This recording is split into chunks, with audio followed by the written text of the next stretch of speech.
Rob and I love ASMR. You guys are serious about that then? We like ASMR. Fred's voice? Have you ever listened to Fred's voice? But he likes the eating stuff. I don't like the eating stuff. Well, I can go anything, but I can't listen to guys eat. It has to be female. No. I have to know what happened. What happens to you? Is it the neck thing, the chills? Like what happened? Puts me to sleep. I love it. Oh, the tingle? It's the tingle. If it's really good, I get the tingle right in the back of the head. Oh, yeah. It's showtime, folks. Enjoy the show. A fine Saturday morning to you all. This is a delightful and beautiful Saturday. The weather is fine and the universe is light upon our shoulders. Mandy Kaplan, Rob Cabasco. How are you doing today? After that intro, I feel like I have a bluebird on my shoulder. Oh, fantastic.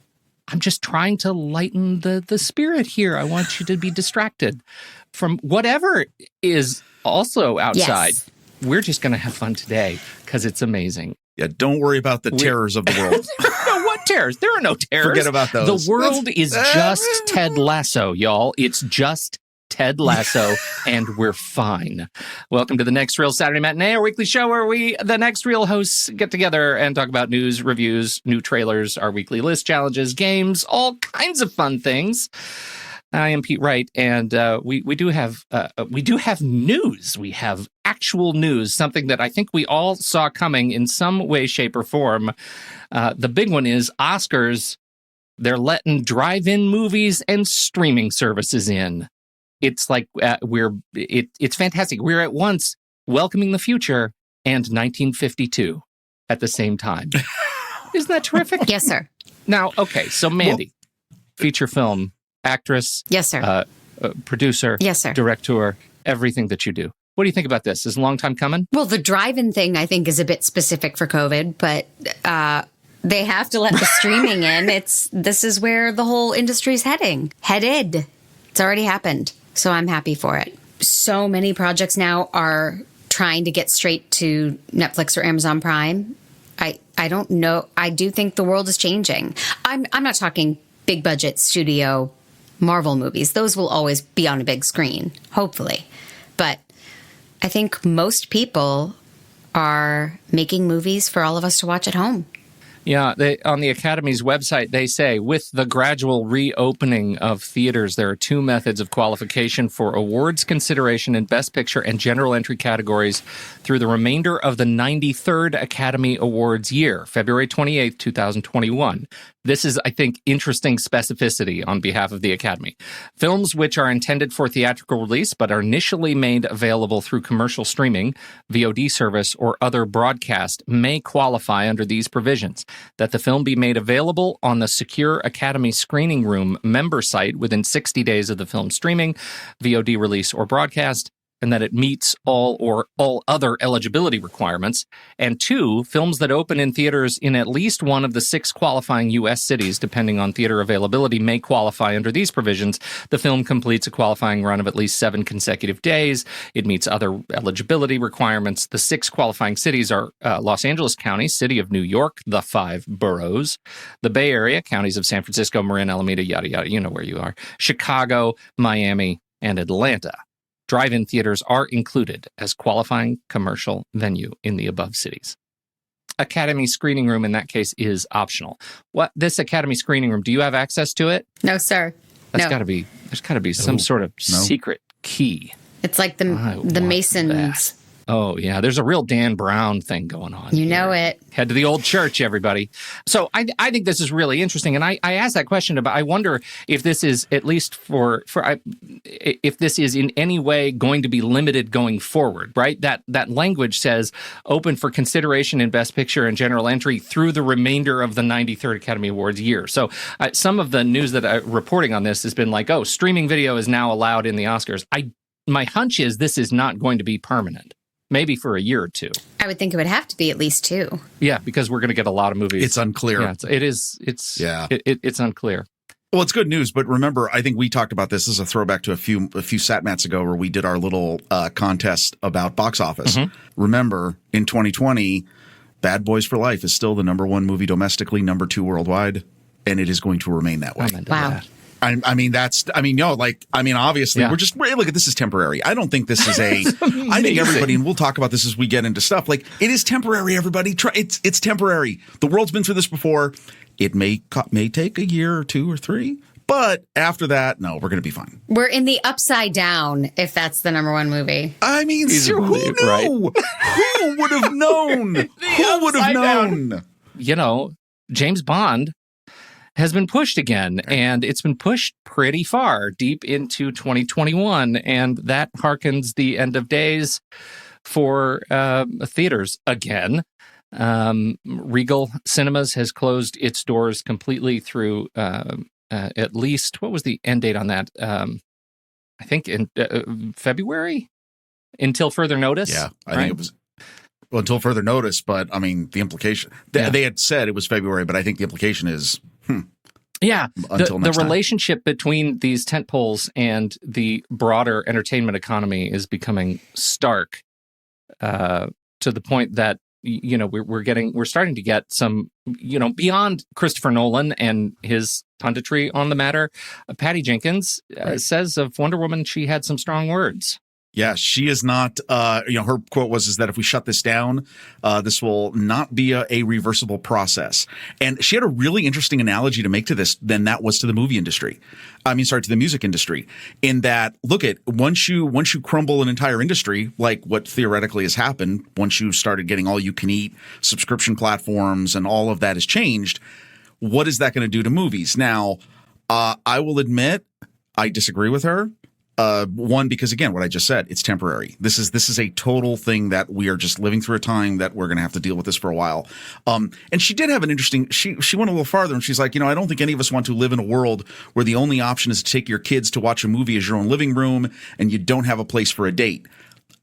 That to me, that's a little extreme. Again, temporary. I really do believe that. I don't think this is how it is forever. I just think it is until we can figure this out.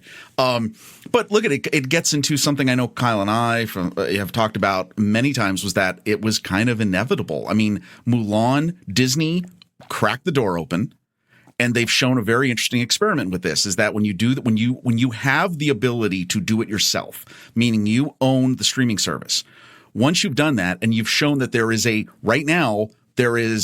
ravenous want for new content of this variety.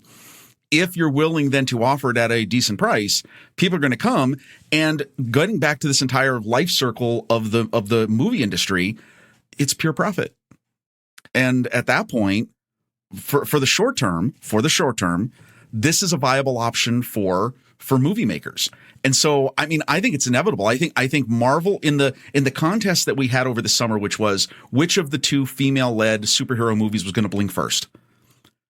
Marvel obviously has the ability, they're still counting Endgame money. They had the ability to say, hey, no movies this year. That's cool. We can live with that. Black Widow's now pushed to, May of 2021. Warner Brothers kind of tried to hedge their bet on this, and they're probably going to have to release Wonder Woman on demand. And they've got and here's the thing. It's not a huge deal. They own the way to get it out to people. HBO Max, they can do it. AT&T, I think back in July, there was a story here. The AT&T CEO had said, he would be surprised if this happened, but that was back in July. Now we are here a few months later and realizing this is where the state of the industry is. My hunch is that saying things like it's pure profit might be just a touch disingenuous given the scale of the budget that they're trying to recuperate. Understood. No, totally understood. Yeah. Well, but the theory on Mulan was that if these numbers are true, like I think somebody went through the numbers and said, and they haven't released the numbers, but the estimate was that close to 10 million people have paid the $30. If 10 million people have paid the $30, that's $300 million. But it's a ballpark. But you just have to think about all the takes that you get.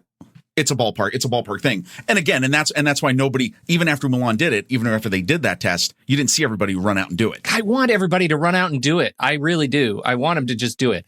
I am so bullish for our streaming future. What I don't want and what terrifies me is that now the only way to see tentpole movies is going to be subscribing to the studio's channel. I guess I already have HBO Max. Warner Brothers got me there. I guess I've got Disney Plus. I got one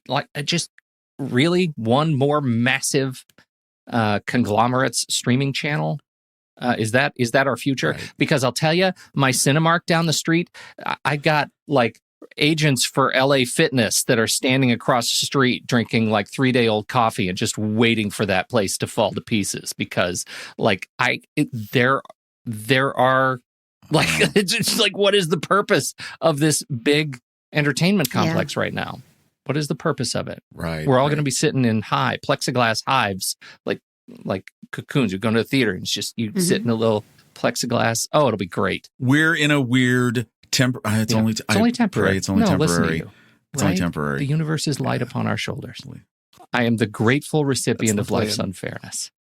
What Mandy doesn't know is that this entire podcast is scripted for only me and Rob, and she is being called upon to improvise her way through it, just like James McAvoy. Yes, and if I could do a Scottish accent right now, I would. Wow! But I cannot. Right? It'd be great. Yeah. It'd be great.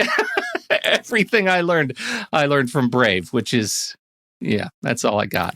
What do you think about this? James McAvoy improvising his way through a remake of Mon Garçon, the French film. He is now in a film with Claire Foy, in which he is the only actor in the cast who doesn't know what's going on day to day. Everybody else knows. This is amazing. I am very excited to see what comes of this. I watched the trailer for the original French film, and I'm riveted. Don't we feel like that's how Keanu Reeves has gotten by all these years?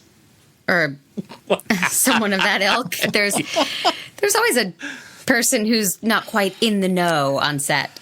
I think it's exciting. I think it's messing with a system we're so familiar with, and I think he's an extraordinarily talented actor, so I think it's exciting. Yeah, right? Sign me up. I think that the whole idea of going to work every day and thinking, okay, it's another 14 hours in an escape room.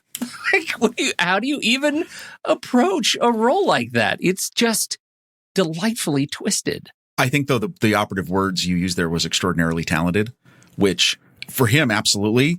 This doesn't, I mean, and I'm not trying to insult anybody here who works in this industry. Some actors and actresses are really amazing actors and actresses, given their content, and they act the heck out of it. But they don't necessarily think on their feet, perfectly. I think this is amazing for certain actors and actresses who it should have been can Wayne do this. Brady. This isn't for everyone. Oh, I'm right. Oh, see, now there you go. Yeah. Now, of course, phenomenal. Oh, yeah, absolutely. This isn't, you're not going to get the mileage. I'm concerned when I read this was like, okay, first of all, I'm sure there's a bunch of screenwriters going, wait, you're going to do what? Like, what? We only have to write a third of the script? Oh, okay.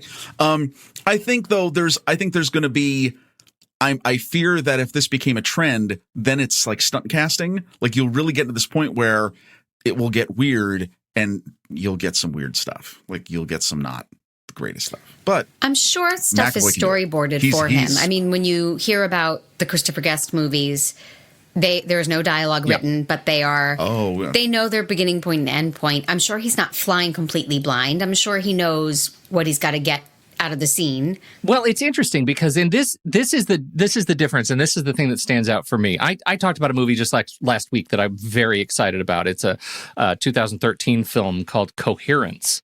It's one of those stunningly great movies. It's a mystery, sci-fi, very twisted, from James Ward Burkett, and it was shot mostly in his living room, dining room area and around his house in his neighborhood. And all of the actors were largely improvising. Again, they were given notes to kind of talk about their objectives for each given scene, but they were largely improvising the film, and it works terrifically. It is fantastic. But the difference is all of the cast were at the same level of ignorance day to day, and I think that's the thing that this movie I think makes for a fantastic experiment, because to have one member of the cast who doesn't have any clue what's going on, I think could yield something really special. So I am incredibly excited in McAvoy, I trust for what this is. So what you're saying is in McAvoy, I stand with McAvoy. So you're saying is that a real Truman Show is right now compelling? Oh man. I'm trying to keep the universe light in our shoulders, and you reminded me of like 8 a.m. Monday morning. If I don't see ya, I don't. this is our life. So let's, it's fine. No, I'm kidding. It's McAvoy. No, this is, it's totally intriguing. It is really great. And I just wanted to add the director is Christian Carillon, who actually directed the original film too, the French film. And so he's back to do it an English language version. So be on the lookout for My Son. Very excited to see that. Okay, so there's story. People have heard this from Lucasfilm that the Star Wars, the next chapter where they're going to try and move forward is in the High Republic, which is about 200 years before the story of Anakin Skywalker. And they released the crawl, and this isn't necessarily a movie yet. This is just a direction. It's like literally just an entire area that Star Wars in its entirety is going to move. And they released the crawl. I'm going to read it because I'm not happy about it. Spoiler. So here it is. The galaxy is at peace, ruled by the glorious Republic and protected by the noble and wise Jedi Knights. As a symbol of all that is good, the Republic is about to launch Starlight Beacon into the far reaches of the Outer Rim. This new space station will serve as a ray of hope for all to see. But just as magnificent renaissance spreads throughout the Republic, so does a frightened new adversary. Now the guardians of peace and justice must face a threat to themselves, the galaxy, and the Force itself. You're upset about that. The Starlight Beacon sounds like a new Princess cruise ship, right? It kind of does. Exactly. 14 stories and a Lido deck. Yeah. That's garbage. When I saw the article and I clicked on it and I scanned through it, my eyes just said Starlight Bacon. Oh, no, that sounds good. Wait a minute. Interesting. That's what you're upset about is the name of this ship? No. It's okay, Glorious Republic, protected by the noble and wise Jedi Knights. My God, that sounds like, a toddler version of this. And the idea that they're putting out a Deep Space Nine station, like that's literally it. And again, calling it Starlight Beacon, I will admit, I have a bad feeling about this. Well, good news. It's not going to happen for a really long time. Really long time, right? You've got time. Yeah, make at plans. This point. I ask the question. It is pre-Skywalker, but is 200 years pre-Skywalker enough? Yeah, I'm so done. There is 200 years. There is still a way for them to figure out how to tie this into the Skywalker story, and if they do that, burn it down. So done. I'm very worried about that. And plus the Outer Rims, this gets into, because here's the other my fear is. This isn't the Skywalker story. It's the Palpatine story. Oh, for crying out loud. I don't want that and they're in going to try either. And get it right. No, I don't want, I'm completely with you. I try to be as great a Star Wars fanboy as I can be. I'm a little concerned. All right. And on that note, Rob Tabasco, weather vane for Star Wars. What is Star Wars? Just watch Rob. Which way is he turning? You guys keep mentioning it. Is it something? How horrible of you! It's the continuing voyages of a battle station with Apollo and Arm. Does Rob become serious? I don't know. He started talking about Battlestar Galactica. Am I the only one who's on script? All right. It's a man who went on a journey. He got frozen. 500 years later, he comes back to Earth. Gotcha. Rip Van Winkle in space. Oh my God, that's even. Oh my God, we've smashed atoms together, and look what we've done. We've created a hole for the entire existence. Where should people send their hate mail about my comments? Where is that going? Directly to you, Pete, or? No, it's Rob at CabascoCares.com. Can I just tell you one thing? I realized as I was going through the stories here that one of the things that there's a hole in my heart with all of the big tentpole moves, right? I am deeply upset that I have not seen In the Heights yet. They just said April or May, I think, but it was supposed to be June 2021. June 2021. And that is heartbreaking because it looked like one of the really solid adaptations that was coming. Agree. And I just so loved the music. But you found a list of musical adaptations on deck that I have not seen compiled quite so many of them before. Right. And the list isn't coming up, but I know it's the new West Side, The Prom, which I'm very, very excited about. James Corden, Keegan-Michael Key, Nicole Kidman. Meryl Nice cast Streep, in I don't there. know if you've heard of her. Wicked. Meryl what now? Wicked has been long talked about, but I see Yeah, it's they've actually talked about that happening, forever. perhaps. But it's Stephen Daldry, Billy Elliot director behind that one that is apparently signed on. Sunset Boulevard has long been rumored. I mean, these are all, Dear Evan Hansen. So I'm very excited for each and every one of these as a person who absolutely loves Broadway musicals and I don't get to see them very often. Well, link is in the show notes, but I'll tell you, as we run down the list, there's some that I'm very excited about. You already mentioned The Prom, West Side Story, Steven Spielberg's adaptation. Everybody's talking about Jamie with Richard E. Grant, Sarah Lancashire, Max Harwood.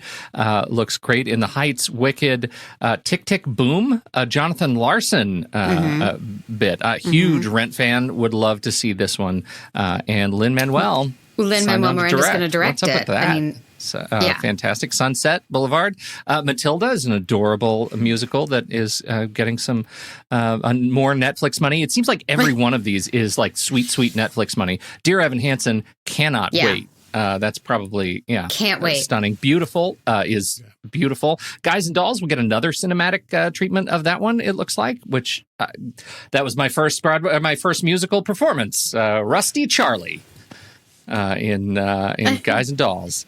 I thought you looked familiar. I've got a little Rusty Charlie in me still. Little Shop of Horrors. This one with is that Chris Evans? Chris Evans is the dentist, probably, but I'll take it.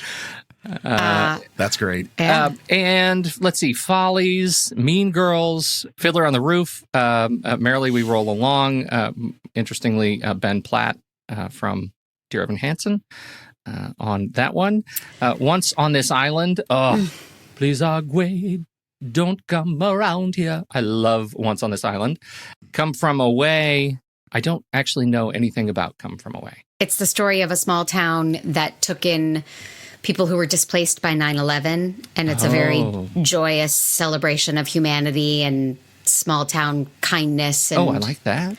It did very well. Okay. Yeah. Fun Home. Got Jake Gyllenhaal attached to that one. That'd be great. I'd see Mysterio in a musical movie. He's fantastic. He's a great singer, too. And he's in a band, too. He's got a band that's of some renown, doesn't he? Isn't he one of those? I don't know. You Not heard that it I here know last. of. I think you're thinking of Jared Leto. Well, he definitely does. And the hair, Jared Leto, right? And the band, Cush Jumbo and Rosamund Pike, currently called Greatest Days. The film will be directed by Koki Jerdrick. Ooh, I butchered that, of How to Build a Girl. And that's another one I don't know anything about. Nor do I. Fantastic. So check the list. There are notes in there. And this looks like we're maybe the dawning of a new age of movie musicals. Let's do trailers. I am not first. Mandy, you are first. Trailers. Okay, so my trailer is the new Alex Gibney documentary. And it is dropping VOD, I think, on the 13th. So very soon. Alex Gibney his films have been absolutely world-changing as far as I'm concerned. Going Clear, The Smartest Guys in the Room, about Enron. I love the way he tells a story and how he's unafraid to tell the truth and get in there. I just heard him interviewed about Going Clear, and he was saying how, he's still threatened daily because he went ahead and told those stories. So this is called Totally Under Control, and it's the story of the Trump administration's handling of the COVID crisis. The CDC has identified a case of coronavirus in Washington state. The words about a pandemic at this point? No, we're not at all, and it's going to be just fine. Whatever happens, we're totally prepared. We, the scientists, knew what to do for the pandemic response. The plan was in front of us, but leadership would not do it. It is time to lay our careers on the line. Count me as a fan of him as a documentarian on this one. I thought Smartest Guys in the Room and Scientology and Mr. Dynamite, they were terrific. films. And so I can't think of somebody better right off the top of my head to handle a thing like this. He was working with two other directors. Get ready for some name butchering. Suzanne Hillinger and Ophelia Harutyunyan. We're going to go with that. So I think it looks terrific. I think it's a great pick. Rob, what do you think? Oh no, it looks great. I've seen Enron, which I thought was a fantastic documentary that Gibney has also done, and I worked in national politics for a long time. I would like to tell you that I'm totally surprised by what this movie is trying to tell you, but I'm not. And the tagline at the end is like, the truth will make you sick or something. Yeah. That's brilliant. So Brilliant. So good. I can't wait to see it. And I think I might just watch it. What? This weekend? Oh, yeah. I'm very excited about it. Rob, why do you hate childhood? To continue the theme of ridding scourges from the earth, let me tell you a little bit about my pick. I was waiting for any laughter, but there's none. Listen, I can tell you what this movie is. My movie is Fat Man. It's not autobiographical. It is a totally different kind of movie. And I'm going to tell you something. You know how much I love reading synopses. Yeah. I can only read this. This is, if you haven't heard of this movie, here it is. To save his declining business, Kris Kringle, also known as Santa Claus, is forced into a partnership with the United States military. Making matters worse, Kris gets locked into a deadly battle of wits against a highly skilled assassin hired by a precocious 12-year-old after receiving a lump of coal in his stocking. Fat Man, 'tis the season to get even. I don't know what I'm doing wrong. I've lost my influence. Maybe it's time I retired the coat. All I have is a loathing for a world that's forgotten. The United States military would like to procure your services. This is a one-time deal, gentlemen. Where are you?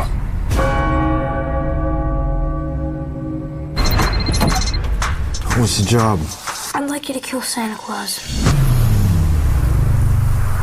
I've come for your head, fat man! Dashing through the snow, no one horse open sleigh. You think you're the first? All the fields will go. Think I got this job because I'm fat and jolly? Nothing all the way. If you're saying, get your heads out of your palms. Is Kathy Lee Gifford in this movie? You ruined the surprise! Dang What? it! Okay. What? Number What? one. No. Hold on. She's not. No, I'm going to... just wait a minute. Hold on. I'm searching IMDb. Everyone cover your ears. Okay, now listen. Here's the deal. You say to yourself, Rob, that movie sounds ridiculous. What if I told you that Santa Claus is played by Mel Gibson? And then what if I told you that the assassin is played by Walton Goggins? Here's the deal. I can fix this movie. First of all, I'm all in on this movie because this is crazy. But here's how I'm going to fix it. There's two characters that are missing. One, Mrs. Claus, Kathy Lee Gifford, right? And two, the leader of the U.S. military group that is brought in to help Santa Claus, Bruce Willis. If you tell me you don't want to see that movie, come on. You're telling me it exists in the same cinematic universe as The Siege? Oh, I'll take that. I would take that. I mean, and G.I. Joe Retaliation, all of that is in this movie. This movie's insane. I don't understand how this movie got made. It was announced last year. Apparently, they filmed it all in February in Ottawa. You can do anything in Ottawa. Apparently. I wish it stayed in Ottawa. I mean, they filmed in Ottawa, and from what I said, now this was a little unclear. It's supposed to be released in select theaters November 13th, because I know they want it for Oscar consideration, so we got that. A digital download on November 17th. Mandy just looked at me like I should Did you just say Oscar like Oscar Mayer? She literally gave me a look. Like, no. Andy, if you don't jettison him from this recording right now, I'm out. No, this movie's ridiculous. It's set in some weird universe where Santa Claus is a rough and tumble Mel Gibson with an army of elves that are not what you ever think, but they do eat copious amounts of sugar. I don't know what to tell you. It's insane. He's getting pop-shotted by kids in the woods on his sled. I don't even know what to think about this. Watch it for Thanksgiving. When you're all by yourselves, no one's coming over to the house to share your turkey, you'll be watching Fat Man. Mandy, when are you going to bring this to your family? I mean, is this going to be one of those first run family movie night movies? You're all going to settle in and watch the Fat Man? Yeah, I definitely want to introduce Mel Gibson in my house. Okay. Yeah. Right. I really am horrible at this, aren't I? There's no right or wrong. There is Rob's choices. You're wrong, but there's no right or wrong. Here's the interesting there is right thing. Wrong, and you're wrong. Here's the interesting thing. Waffle Street, another film directed by Esham Nelms and Ian Nelms, 6.2 on the IMDb scale. That is, as you know, a sign that the movie is possibly worth watching. A 6.9 for Night of the Dog, their 2005 film about an epic night with the boys. That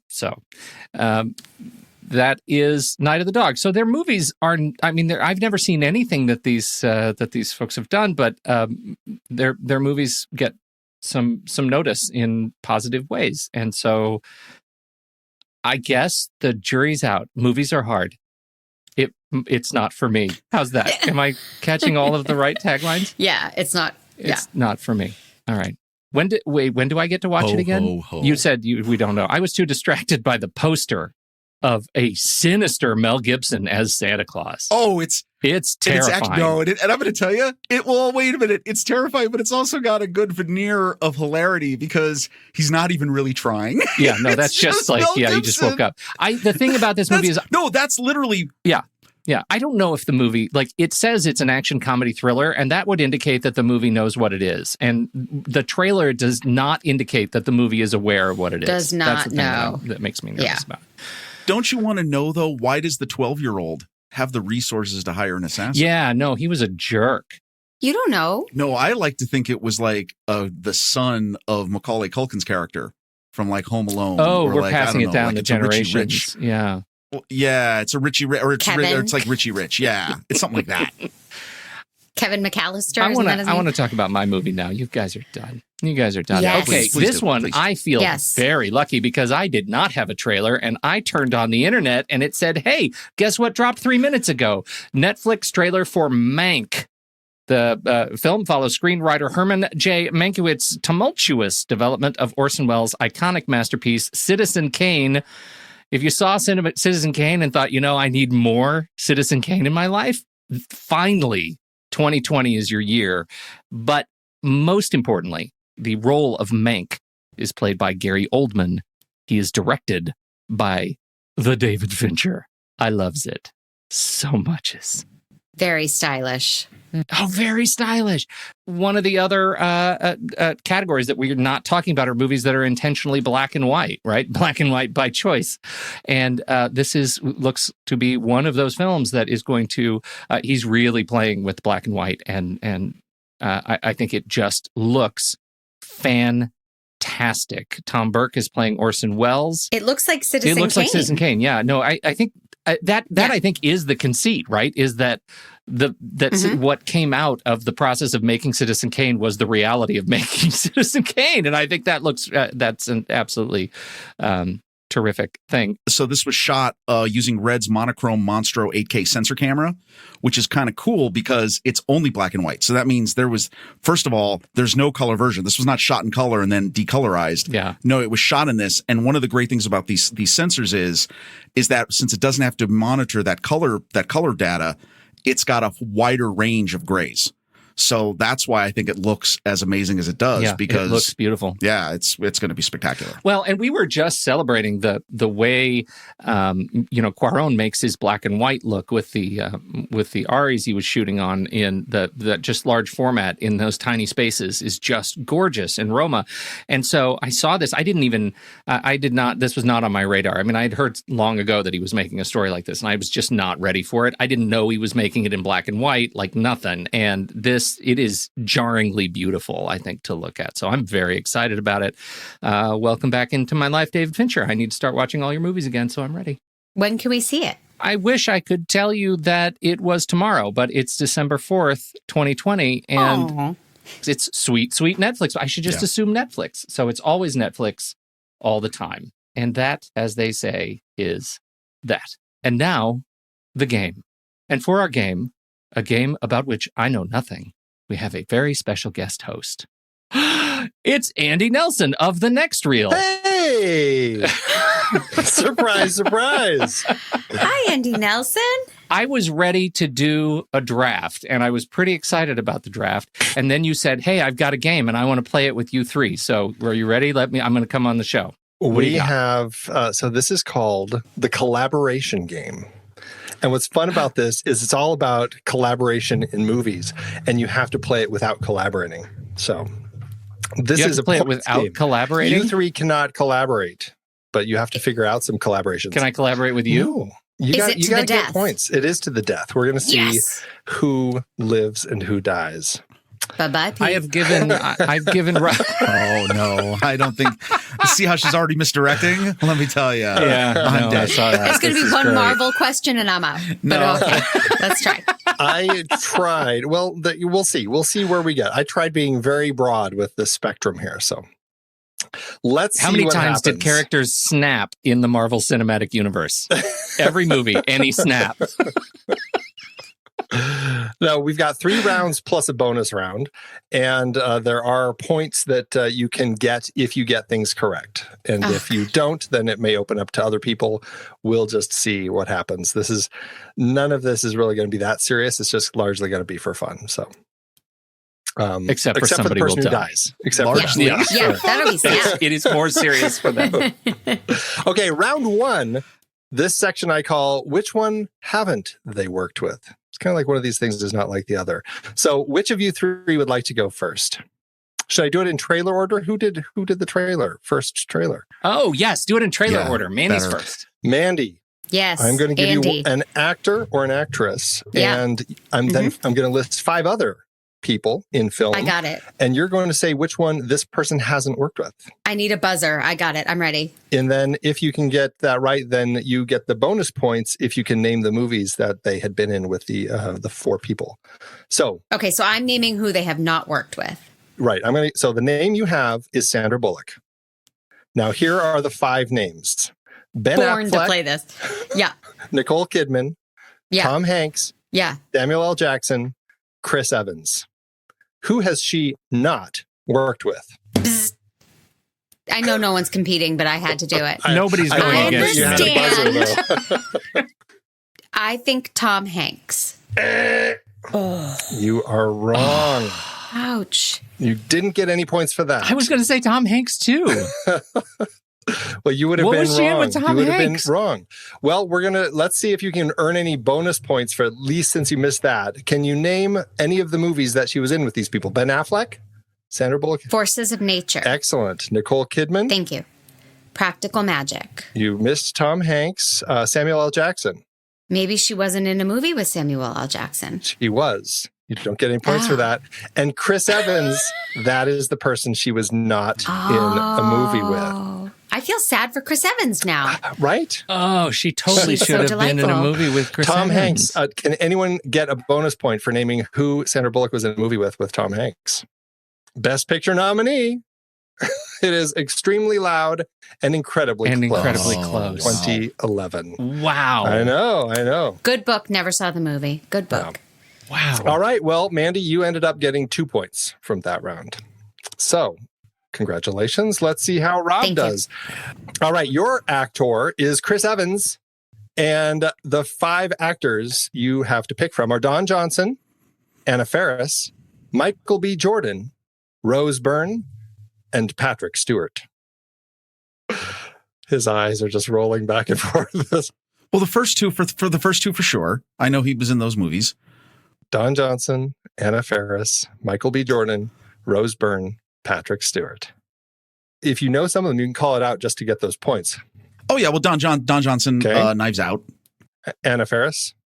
Anna Faris. Not another teen movie or whatever the crazy movie he was in. Incorrect. Scary Incorrect. movie. Incorrect. What's that? Oh, he wasn't in the Oh, okay. Scary movie. He No, was not Scary in movie too? not another teen movie, but she was not. That is correct. She was. I not in think that? this is how that might crossed. work. I She was crossed. in the scary movies. I have seen a couple. I've seen several of his movies outside of the Marvel movies. What movie could he have been in with Patrick Stewart? Okay, I'm going to say Patrick Stewart. You would be incorrect. He and Patrick Stewart were voices in TMNT. Wow. I Deep know, cut. I Dang know. it. Deep cut. Who would have guessed? Okay. I hadn't even thought of that direction. Okay, but you didn't know what he was in with Rose Byrne? Okay. No, I can't. I can only think of the movies I can think of Rose Byrne. I can't think of the movie he's with her. It wasn't that movie where there's the kid. The kid. It's a very melodramatic. No, that would not be the right one. No, it's not that. No, I don't know that then. 2011. They were like best friends, true friends, best friends. No. What's your number? What's your number? Yeah, that's the one. Is that Yeah, I it? don't get a point. I totally cheated. I was about to read that what's your number? That's the movie, the B rom-com that they were in together. I missed Michael that. B. Jordan, Yeah. Pete, Mandy. Was Chris Evans in a movie with Michael B. Jordan? I'm going to say yes, but no. Fantastic He was Four. not. Yes, he was. Michael B. Jordan was in the other Fantastic Four. They both played Johnny Storm, but they never were. They in were a not movie in the together. same movie because that would be a Michael weird B. Jordan Fantastic was Four. in the Marvel franchise, but only appeared in one of the movies Chris Evans was not in. So that is the one. As for Rose Byrne, Chris Evans and Rose Byrne were in Sunshine together. You should have known. Now you're just making up movies? Oh my the God. Danny Boyle sci-fi movie. I love that movie so much. Oh, that movie's been out of mind for a while.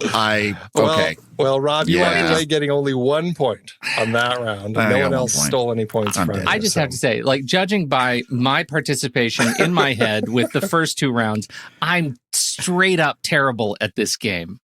This is going to be a disaster. Let's go. Bring it on. I'll tell you, this is the hardest one. Michael B. Of course Jordan it is your actor. These are the 5 movies. The 5 other actors. David Oyelowo, Regina King, Zac Efron, Keanu Reeves, and Jamie Foxx. I already can't even remember the names I didn't die. that you just gave me. Michael B. Jordan. I can't believe it. Oh, God. This is a tough one. Michael B. Jordan. Which of these was he not in a movie with? David Oyelowo, Regina King, Zac Efron, Keanu Reeves, Jamie Foxx. And if you know any of them, you can say what movie it was, and then we can at least. All right. So I'm going to say it was Zac Efron. You got that wrong. He and Zac Efron were in the 2014 movie That Awkward Moment, which also that's fine. I did not see that movie. That is not one of the movies that I would have seen. Can anyone name what movie he was in with David Oyelowo? It was a war movie. No. Nothing. Nope. Red Tails. Red Tails with the planes. Wasn't it the George Lucas produced movie about the bombers, the Tuskegee training? Yeah. That was 2012. Yeah. I would not have been able to tell you that he was in Red Tails, let alone that he was in a movie with somebody. Yeah. Regina King, he was not in a movie with Regina King. Keanu Reeves, it was the 2001 baseball movie Hardball. There you go. So no points in that round for anybody. And Jamie Foxx was No Mercy, right? Yes, Mandy, you get that point for that. No Mercy. Okay, I haven't seen any of those movies. Just Mercy. So Just Mercy was just last year. It actually came out. It was a movie that came out like early on streaming because of the whole COVID thing. I remember it was a trailer pick and it was apparently really good and I didn't see it. Okay, round 2. This is true or false. I'm going to give you 2 actors, and you're going to tell me if they have been in a movie or not. And if so, you can name it and get an extra point. So maybe. Okay. Is this for one of us in particular, or is this just? I'll start with Mandy, and I'll just do it in rounds of. I'll do you each once, and we'll just do it 3 times. All right. So Mandy, Halle Berry, and Hugh Grant. False. You're wrong. They have been in a movie together. Damn it. Can I say which one? What have they been in together? Swordfish. I don't believe that Hugh Grant was. I don't think that's true. It was Cloud Atlas. It was Cloud Atlas. I didn't even like that movie. Who was the other actor you said? No one liked that. It was Halle Berry and who? I'm wrong. I was thinking of another. Never mind. You're thinking of Hugh Jackman. Yeah. All right, Rob, this one's for you. Jim Carrey and Gary Oldman. True or false? Have they been in a movie together? False. It is true. It's true. Who can name it and get a point? Got Christmas Carol. Oh, sorry. I raised my hand. But I did it wrong. I got Christmas Carol. It is A Christmas Carol. It is the animated A Christmas Carol that Robert Zemeckis did. Oh! You were skunked by an animated film twice now, Rob. Again. Andy, you overestimated our powers. All right, Pete, this one's yours. Toni Collette and John Hamm. True. You are wrong. They have not been in a movie together. No points for that one. Back to you, Mandy. Antonio Banderas and Paul Dano. True. That is correct. What movie was it? Yes. I don't know. She guessed this. Rob or Pete, can you get the point? No idea. Would have said false. There will be blood. It is Ruby Sparks. Does she? Ruby Sparks. Antonio Banderas is in Ruby Sparks? Isn't he the one who starts dating his mother or something like that? I don't remember that. He's in that when they I like that movie a lot. Watch it again. You'll see Antonio Banderas in it. All right, stop rubbing my nose in it. Rob, how about Forrest Whitaker and Clint Eastwood? Okay, I haven't seen every Clint Eastwood movie, so I've seen a lot of Forrest Whitaker. Okay, I'm going to say false. You are correct. However, Clint Eastwood did direct Forrest Whitaker in Bird. He directed him in Bird. But that's you still get a point for that's that. A point, correct. Right? Absolutely. Thank you. Because they didn't act in it together. Clearly worried about my points. Can you name all the movies they were not in together? Ruby Sparks. Go. Next. All right, Pete. Octavia Spencer and Bryce Dallas Howard. It was probably in 1989. And it was a movie that no one has seen in forever. Everything on this has been 1994, I think, or earlier, or later. So you should all know these. Okay, I love it when you say like you should all know these. I'm gonna say false. You are wrong. It's true. It's The Help. That's right. Mandy gets 2 points for that one. God. She makes her eat a duty pie. Oh my! Spoiler alert. Oh, Best Picture nominee. That was just and me Best trying Picture winner, to. Octavia Spencer, right there. Yeah, stupid. Oh well. Let's see. Who are we on now? This is Mandy. I'm lost as to where we are. Sure. Mandy. Leonardo DiCaprio and Denzel Washington. Mm-hmm. False. You are correct. Very nice. Very nice. See how easy it is, boys? One of them. Last but not least, let's go with Rob. Winona Ryder and Christian Bale. Okay. I can't think there is a gap in my Winona Ryder filmology. I'm going to say, well, you're giving it away. Now I'm going to, it's okay. It's true. That's on me. Because there was too eager. Now, honestly, I had no idea. I would have said no. I would have said false. Let me be honest. It was false. So you get no points for that. Pete? Together. Yes, Little Pete. Women. Yeah. Little Women, the 1994 version. That is correct.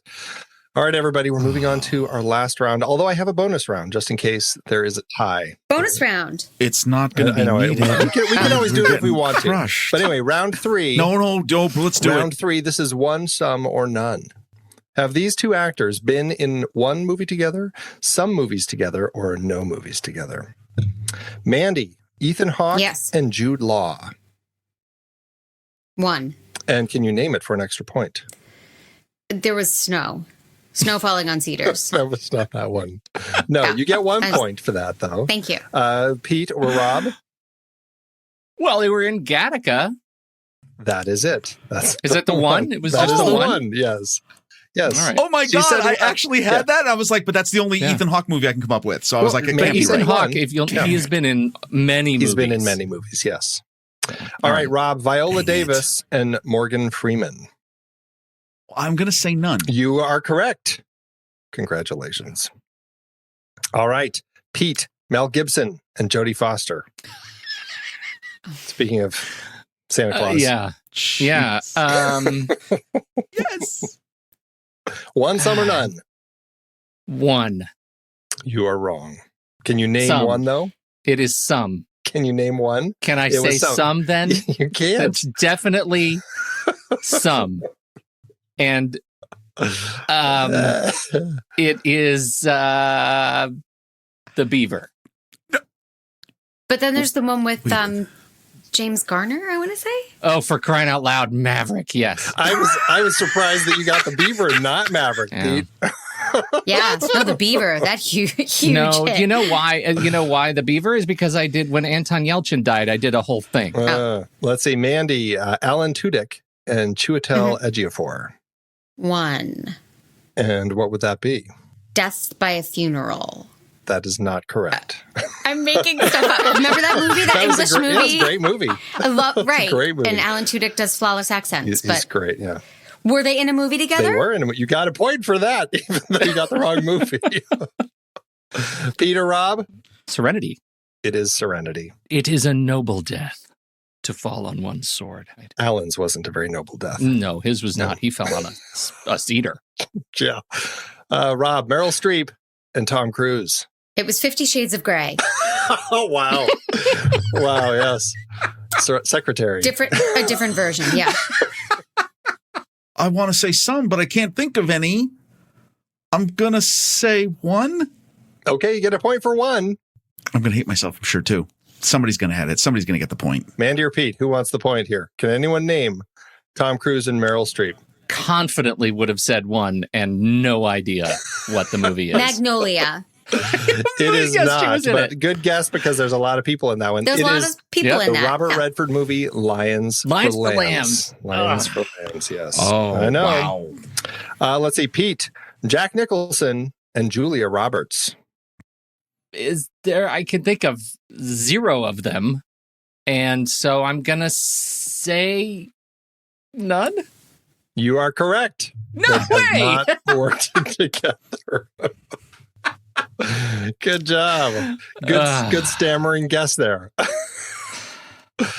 All right, Mandy, Bill Murray, and Melissa McCarthy.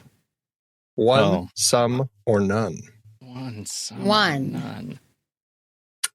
That is incorrect. Yeah. It's none. That's also incorrect. It's some. Ghostbusters. I'm so good at this. Ghostbusters and what else? Anyone else? St. Vincent. St. Vincent. Oh, yeah. She was so good. Of course, I go with the classy Ghostbusters. Right. Well, and also... Was there more? There is... she has a small part in the 2000 film Charlie's Angels. Interesting. Never in a million years would I have remembered that.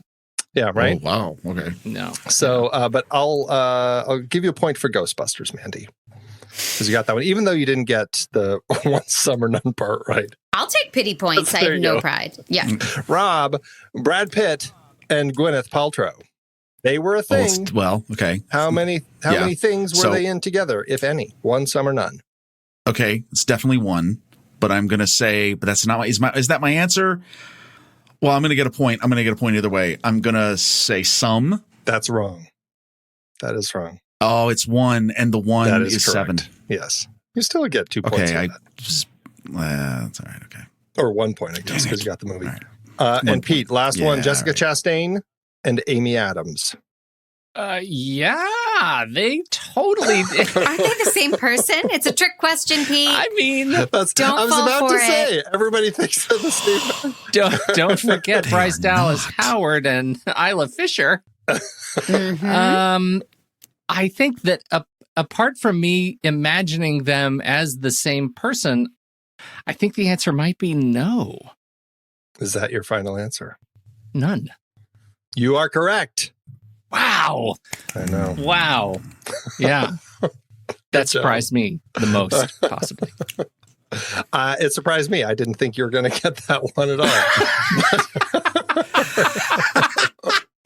Well, let's see. That leaves Pete with 11 points, Mandy with 10 points right behind, and Rob with 7 points. No. 7 points. You have miscalculated, sir. There is no there's no way. Yeah, that's wrong. I have that many points. Can we do Final Jeopardy, though? Can we wager? Bonus round. We'll do. And let's wager with all the points. There are 3 questions in the bonus round. And then we can do bonus points if you can name the movies. So this is the Who Has Worked Together More round. And this is a director and 2 actors. First up, Steven Spielberg. Has he worked together more with Tom Hanks or with Harrison Ford? Tom Hanks. Are This we is just, like. Are we just okay? That is correct. Can you name the movies? Oh, come on, man. Saving Private Ryan. Mandy gets a point for that. The Airport. There's nothing called The Airport. Oh, wow. Freaking. What's it called? What's it called? It's not The Layover. What is it called? It's He played like Cousin Balky who gets caught at the airport. That's right. I know. Totally. What was it called? Terminal. The Terminal. There you Terminal. go. You get a point for Nice. that. oh my God. Words are Anything hard. else? How many? Just tell me. Can someone say how many? Catch Me If You Can. How about that? Catch Me If You Can. Yes. Oh, Yes. yeah, I love that. Oh, yeah. 2 recent ones. 2015 World War II movie. Fritzy's Honor. No. I'm going to take away a point. Shouting Fritzy's Honor. Bridge of Spies. Bridge of Spies, yes. Them? And then there's another one, 2017. The 2017 film about the same thing that All the President's Men is about. What would that be called? Oh, The Paper. Close. The Post. The Paper was with Post. what's his name with Batman. Can anyone name what movies Steven Spielberg did with Harrison Ford? Indiana Jones. Yeah. All the Indianas. All the Indianas. Exactly. Yes, that's it. But there were 4 of them, so yeah. Yeah, so pretty close. Oh. Pretty close. Next up, James Cameron. Who did he work with more, Bill Paxton or Arnold Schwarzenegger? Bill Paxton. Paxton, I would say. Yeah, that was kind of a They were bosom friends. Pete tie there. True Yes. Lies. Alien or no? Yes. Aliens. Terminator. Twister. Yes, Terminator. What did you say, Mandy? Twister. That was not James Cameron. Oh. Not James Cameron, but yeah. Titanic. Great movie. Titanic. Yeah. There you go. There you go. Mandy gets a point there. A little known film. Just who's heard of that one? Okay, Arnold Schwarzenegger. What about those ones? Terminators. Again, True Lies. There you go. Last but not least, Wes Anderson. Who has he worked with more, Angelica Houston or Frances McDormand? Angelica Houston. That is correct. You named The Royal movie. Tenenbaums. Yes. The Steve Zissou. Yes. The Life Aquatic with Steve Zissou. Mandy's pulling ahead, Pete. Moonrise Kingdom. Nope, she wasn't. No, in that that's one. Frances McDormand. That is correct. I love that movie. Do I get a point for that? That was like a rebound. You do. There's 2 more Angelica Houstons and 1 more Frances McDormand. Really? Yes. Oh, the animated one on the island with the dogs. Which would be called Isle Isle of of Dogs. Yes. Angelica Houston was in that. Yeah. And what was the other one with Angelica Houston? Go on a train ride? Throw Mama from the Train. There is a train, but it's not that one. It's not the Darjeeling Limited. Oh, Darjeeling Limited. Yes. And Frances McDormand, last one with her. Was she? Wait, just tell me. Was it a voice? Tell me if it was a voice. I'm not going to tell you. Tell me if it was a voice. Is it Fantastic Mr. Fox? It is not Fantastic Mr. Fox. Was that Wes Anderson? It is. No, I'm just making that If up. I just It keep is? guessing Wes Anderson movies, Somebody's going to get it. Or I just call it if nobody says it. was it Hotel Chevalier? What? Isle Was of it Dogs. Isle was of Dogs? Isle of Dogs. Oh my gosh, people. Pete, if you had just said that, you could have tied at least. But Mandy pulled ahead in that last In bonus the bonus round, which we didn't even have to do, but thanks, I know. Rob. I'm going to pick up my microphone and drop it. 19 points to Pete's I could have 18 wagered and Rob's 12. So there you go. Crying out loud. I could have wagered all 7 and it wouldn't have mattered. I was that guy on Jeopardy. You know, the Crying points, out loud. it turns out, can be meaningless because that was embarrassing. Thank you, Andy. But you were there what for a the ride. delightful, What a fun time. What a What a fun delightful time. exercise in improving our self-image. You, sir, That's are a what I'm here for. fantastic Thank you. games master. Appreciate you Thank stopping you, by. Andy. Thanks, everybody. Now, Bye. Be gone with you. Thank Love you. to have miss you. lists to do. Okay, do your list. We'll see you later. The list today, we were talking about movies with no score. We were talking about the movie, what was this off of? This was off of Roma, I think, right? That's what we were talking about. And Roma has no score. Very limited, but wonderful sounds, just no score. So we came up with the list of movies with no score. And because Mandy dropped the trailer in first, Mandy goes first on the list. Mandy, what do you got? What's your number 3? It's okay that I looked these up, right? I hope that you looked them up. Yeah, I looked them up, and these are the only 3 on the list I saw, so I hope I get to say them all. Have you seen the movies? That would be These are the only 3 on these lists that I have seen. that you've seen and also I've have seen no these. score. These lists said they have no score. Mr. Google said no score. Okay. So I'll say the one that I was like, oh yeah, that makes a lot of sense. Blair Witch Project. Ugh, and it's a steal. Yeah. And we need that leaderboard. I wonder who's in charge of that. Oh, right. It's Rob. Have you finished that project yet? I'm halfway through it. For those of you not figure that watching the out. Zoom, Rob has just one tear streaming Can down I? his face. I'll explain why, because every time I do these, it's complicated. Because there's a series. No, see, the thing with the Blair Witch Project is, and because, Mandy, you don't seem to have very strong feelings about it. I don't have very strong feelings about it because when I saw this movie, I thought this is kind of a snoozer. Like, I don't know what, it was one of those like era defining experiences. Like everybody was talking about this movie and I didn't get it. And except for the last little bit, which I thought was really well architected, like you see it for the last 3 minutes. Why do you have to sit through the rest of it? I did not understand why people loved it so much, but effective use of no music. I thought that was, just fine. Absolutely. All right, Rob, what do you got? All right, here's what I got. Okay, so I do have Blair Witch was a steal. Oh, good. It's a double steal for Mandy. Wow. It's a double steal. And it's technically, and it's part of a trifecta, a triumvirate of movies that I'm going to wait for my third spot to see which one's left. But here's the deal. So this is an interesting one if you haven't seen this movie. If you think 2020 has been bad, imagine all of 2020 compressed into a hot afternoon in August. That's right. Al Pacino, Charles Durning, John Cazale, 1975 American crime drama, Steal. Dog Day Afternoon. Steal. Standing. But you didn't mention Chris Sarandon, who is outstanding. Yeah, in that movie. I mean, and here's the deal. If you've never seen it, I mean, I would put it. Oh, Lance Henriksen. I should also add too in a role in that. Gritty, uncomfortable, chaotic, very 70s. It's amazing to see Pacino. He's right off of Godfather Part 2, and it's frenetic. It's just crazy.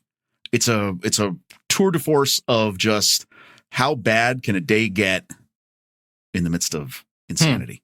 We soon shall see. That's a great pick and a great movie. My first one, I am disappointed that Blair Witch was stolen because that was an easy number 3 for me. Now I have to shuffle, and I don't like to shuffle. My number, let's see, next first pick. We're going to go with a film that I saw while I was researching a paper in high school on the catastrophic potential effects of unregulated nuclear power. And that is the China Syndrome, y'all. Steal. Excellent. Oh, I love it. I can't believe this one hasn't been on our list before because it's a great movie and Fonda's great. And can you believe Lemon is in this movie and how good he is, and Michael Douglas, and it's just a really fantastic movie. And so I'm glad it is represented. No score. That's what it took to get here. Crazy thing to add about that movie is, so I grew up in northeastern Pennsylvania. I was 7 years old when 3 Mile Island happened, and we were only about an hour and a half north of Harrisburg. Everyone was pretty scared, right? The crazy thing about this movie is that it was literally it foretold a disaster. There's 12 days between the day it's released and 3 Mile Island. It was unbelievable. It's insane. Unbelievable. Yeah. Accident of history that happened together. It's fantastic. I mean, in terms of the horror of unregulated nuclear power and strange behavior. Right. So, okay. Also, watch Chernobyl if you haven't watched the whole thing, and then go watch it again because it's really that good. Mandy, number 2. Well, you both did steals on me, which makes me mad as hell, and I'm not going to take it anymore. Network. That's right. But I only know that because I looked it up, but I love that movie. I just would never have acknowledged, there's no score happening here. Yeah, it's wonderful. We did that one on the show, and it's been sitting in our top 5, I think, of all time for years. Yeah. For the next reel. And so that was a single steal. Rob, was that a steal for you? Do you have Network on your list? Okay. No. All right. No, I did not. But great movie. Great pick. Great movie. Great pick. All right. What's your number 2? So my number 2. What possible string could tie your number 2 to Dog Day Afternoon? Okay. Well, no, it was China Syndrome. That was going to be my second pick. So okay. now I got to go into like my backup, and this was part of a theme I'll explain at the end. Little 2007 American supernatural horror film called Paranormal Activity.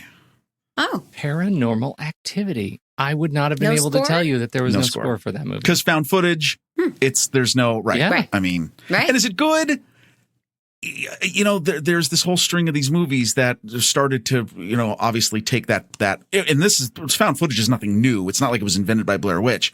However, it definitely had a unique idea, and it spawned clearly a series of films that made some money. So my next one, it was taken. It was because of Shuffle. So now I'm digging into the archive. I'm doing a thing that if I play by Andy's rules, I'm not supposed to do. So I had this whole list that was set, and then it was torn asunder, and now I have to go to the archives and do a movie that we've talked about on the show already, and that is M, Fritz Lang's 1931 film. Fantastic use of no score. And Fritz Lang is kind of easy money because he didn't use a lot of scoring on his films. So M, Fritz Lang. I got one more pick left. You better not steal it. I can't. I'm out. You have no more? Oh, it was just those 3. I have no more. My backup was China Syndrome. So okay. So wait, you had Blair Witch, Network, and the China Syndrome? Dog Day Afternoon. Dog Day Afternoon. Was that your second pick? Yeah. Mandy, I hope I'll just hang my head in shame. Those sweet 19 points from the game actually buoy your spirits. Yeah. Okay. Rob, what do you got? All right. So again, found footage. So, okay. So I will give you my original 3 were Blair Witch, Paranormal Activity, and Cloverfield. And and here's the connection, because I always like to have some sort of thread that connects all of my choices. Cloverfield there's no score. There's a piece that was done by Michael Giacchino at the end over the credits, and that was it. Yeah. But the thing that connects all 3 of these movies is that crazy profitability. Like, Blair Witch, people forget Blair Witch was made for about like $400,000. $7. Yeah. Right. It made $250 million. And Paranormal was made like for $250,000, made almost $200 million. Cloverfield made for $25 million, makes $172 million. It's craziness. Yeah. That's what I got. Stunning. All right. Nice set. My final one is one I sort of can't believe. It's similar to Cloverfield, where there is a score. It's like 15 minutes long, and most of it is in the closing credits. And so I'm going to feel like I'm going to take liberty with it and tell you about No Country for Old Men. I saw that on the list, but I never saw it. So it's a powerful film, and in 2 incredible performances. But it doesn't. It's a modern Western. It's kind of a sleeper until suddenly the head popping happens, and it's fantastic. It's just next really time great. you watch it, Pete, can I sit behind your TV with a harmonica and provide a score for you? You should do that. And what's really interesting is, I don't know if you guys found this, but when I started searching for clips of all these movies as I was making my list, there is a vibrant subculture of people who repost movies with no score as exercises for composers to write to rescore movies and repost their stuff. I just have never really explored that. It's amazing to hear what people try to do as they score the "I'm mad as hell" network sequence, or "You're meddling with the primary forces of nature, Mr. Beale, bum bum bum, and I will not have it." Like it totally changes the nature of the scene. So I think it was it was harder. This one was harder to find great movies that and I am broken that I was stolen twice. Did you? Yeah, that was really tough. We were all like on the same page. Did you have any other movies left on your list? So I had written down a couple. Let's see, Network, The Birds. Oh, yeah. I'm actually surprised nobody said Rope. That's another one that had been on the list. And I'm now surprised that I didn't say it because I should have. I just got out Hitchcocked. What else I have? Blair Witch, China Syndrome, Network, Birds, Rope, No Country. I was curious. I did not know that Michael Haneke, we just did some Michael Haneke fare, and his The White Ribbon and Cachet are both reported to have no score at all, and that interests me, even though I wasn't crazy about the movie that we watched. It's a hard watch, but I'm curious. What'd you guys have?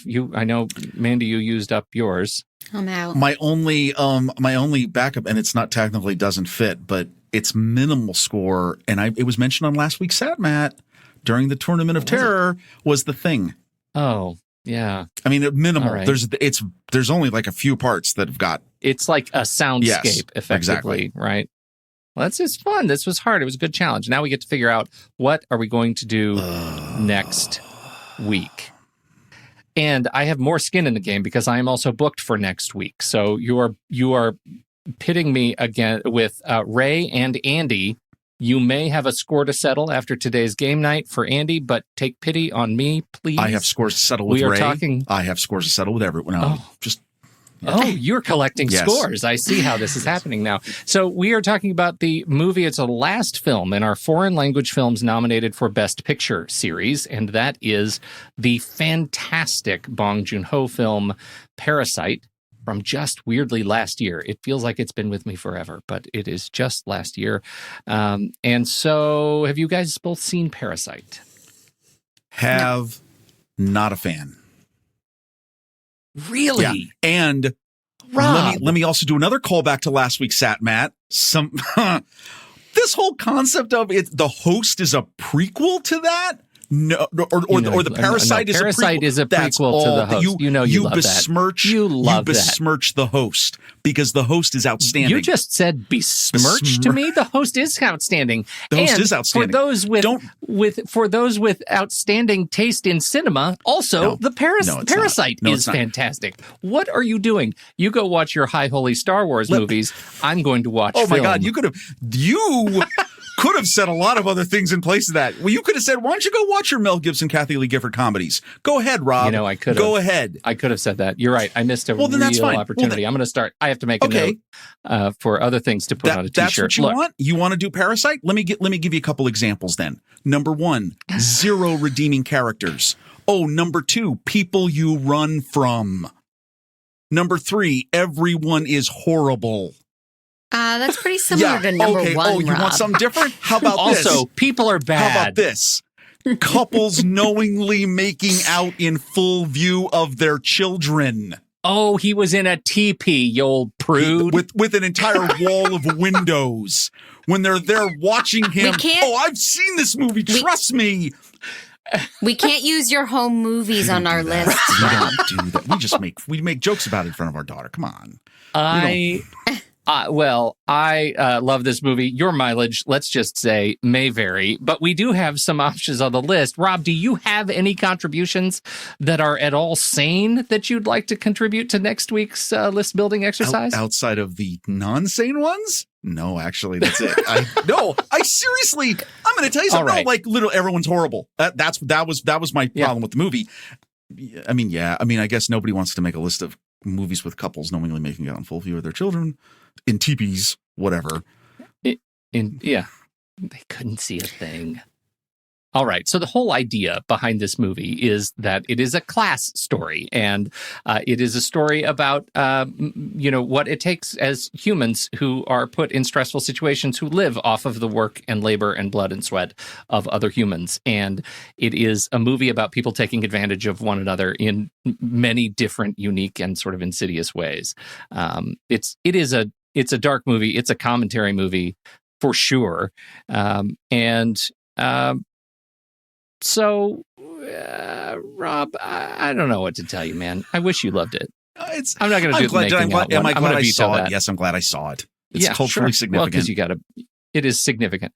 There are a couple of things that stand out, and Andy and I talked a little bit about this as we were leading up, and he put a list for us to choose from if you would like to dive in here. First, metaphorical objects, right? We have the scholar's stone that is very representative of many different things in the movie as it moves in and out of the hands of different people in the film. So metaphorical objects like artifacts of the film that are important. Deluges. Monsoons, heavy rains, cleansing rains that wash all the sewage down to the poor people. That's what happens in Parasite. What else can heavy rains do? I gotta say, after these first two, I do not want to see Parasite. Those two first choices are not selling it. Yeah. Well, here's another one. Prominent staircases. Yeah, this movie, I'm going to stick with it. It uses there's some amazing filmmaking going on in the use of stairs and the way they architect stairs. Speaking of architecture, incredible houses. This movie has a that would beautiful get my house. And so good. I'm down for houses. I can think of so many. I think that's a rich topic to explore. Absolutely, me too.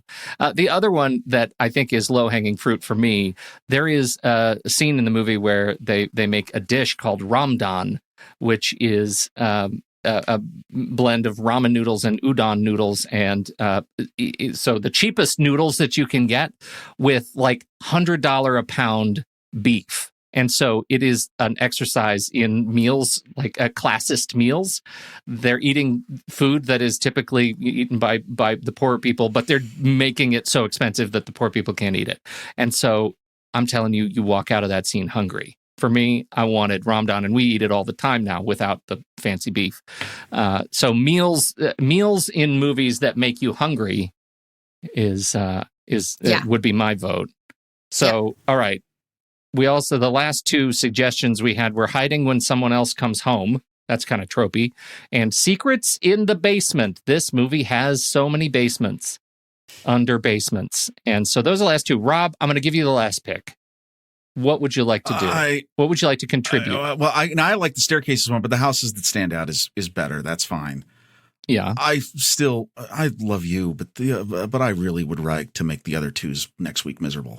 So, I mean, and again, let's all just remember here, the chamber pots came out of one of the previous shows here. So I don't want to hear any they got to be. Don't forget, it was famous cinema chamber pots. Rob. Sure. Mm-hmm. All right. So pick one. Pick one of what's left, and that will be your the secrets in the basement. It could just be like hidden horrors. You know what I mean? Or is that too specific? Yeah. Oh, I like that. You'd rather hidden horrors? Yes. Hidden horrors. Hidden horrors. Hidden horrors. You got it. Hidden horrors it is. Those are our choices for next week. Hidden horrors, making a meal that makes you hungry, and houses that really stand out. Great movie architecture. Listen, during this election season, just to remind everyone, if you're in the States, if you'd like to write in something, I think Everyone is Horrible is a phenomenal write-in candidate. Is it? We're starting write-in options on our I have ruined show talk now? I have caused enough trouble here. No, Rob I'm kidding. Ruins everything. No, I'm kidding. There we go. Do you want to vote in next week's list challenge? You can. You can head over to the Show Talk channel in the Next Reel Discord community. You can lend your vote. I guess you could try to write in. No, don't do that. And you could join the chaos that is list picking and movie sabotage each week. How do you get access to the Show Talk channel? That is a really great question. You head over to patreon.com/thenextreel and become a supporter of the Next Reel family of podcasts. For $5 a month, you can become a concessionaire supporter and get access to all the show live streams as we record, early access to shows in your very own personal podcast feed, and access to the super secret member channels in the Next Reel Discord. Even more than the Show Talk. There's a lot going on in there. So thank you, everybody, for hanging out with us, for downloading and listening to this epic show. We appreciate it. Mandy Kaplan, it's great to see you. And you as well, Pete. And Rob, it's all right. I guess we'll live to disagree again one day. Oh, Rob. You're all wonderful. Goodbye, everybody. Happy Saturday.